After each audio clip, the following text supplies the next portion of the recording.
మరి మ్యారేజ్ అయ్యి నాకు 7 ఇయర్స్ అయినప్పుడు బిడ్డల కోసం ఎంతోగానో ప్రేయర్ చేశాను. అయినా కలగలేదు. హాస్పిటల్‌కి వెళ్ళి చెక్ చేసుకుంటే కడుపులో కంతి ఉందమ్మా, పిల్లలు పుట్టడానికి కష్టం అన్నారు. కంతి తీయాలన్నారు.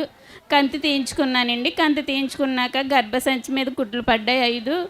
పిల్లలు పుట్టినా గర్భసంచి పగిలిపోయే అవకాశాలు ఉన్నాయి మరి అనేసి అన్నారండి. అయినా సరే నేను ఇస్సాకయ్య గారి ప్రార్థనకు వచ్చి, అయ్యా నేను 7 నెలలు వస్తాను, అందరూ సాక్ష్యం చెప్పుకుంటున్నారు పిల్లలు పుడుతున్నారని, ఆ సాక్ష్యం చెప్పుకునే దాంట్లో నేను కూడా ఒక దానిలా ఉండేలాగా నాకు సహాయం చేయని ప్రార్థించగండి.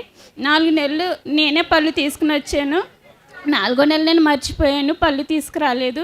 అయినా దేవా నేను పళ్ళు అయితే తీసుకురాలేదు, అయ్యగారి చేత అయితే ప్రార్థన చేయించుకుంటాను, ఏదైతే అయ్యింది నీ చిత్తం అనుకున్నాను. అలాగే ఇస్సాకయ్య గారి దగ్గరికి వచ్చి, అయ్యా నాకు ఇలా పిల్లలు లేరు, 7 సంవత్సరాలు అయిపోతుందంటే ఆయన చేతిలో ఉన్న పండు అయితే నాకు ఇచ్చారండి. ఆయన ఇచ్చిన నెలకే నేను కన్సీవ్ అయ్యాను. దేవుని కృపను బట్టి ఇదిగో నా బిడ్డని ఇప్పుడు ఈ రీతిగా దేవుడు నాకు ఇచ్చాడండి. అందుకు దేవునికి స్తోత్రాలండి. అలాగే బిడ్డ పుట్టిన క్షేమంగా దేవుడికి సాక్ష్యం చెప్పుకున్నప్పుడు నేను 10,000 రూపాయలు ఛానల్కి స్పాన్సర్ చేసుకుంటానని అనుకున్నానండి. అట్టి రీతిగా దేవుడు నాకు ఇంత రీతిగా కృపనిచ్చినందుకు దేవునికి స్తోత్రాలు. ఇచ్చిన సాక్ష్యం దేవుడు దించింది.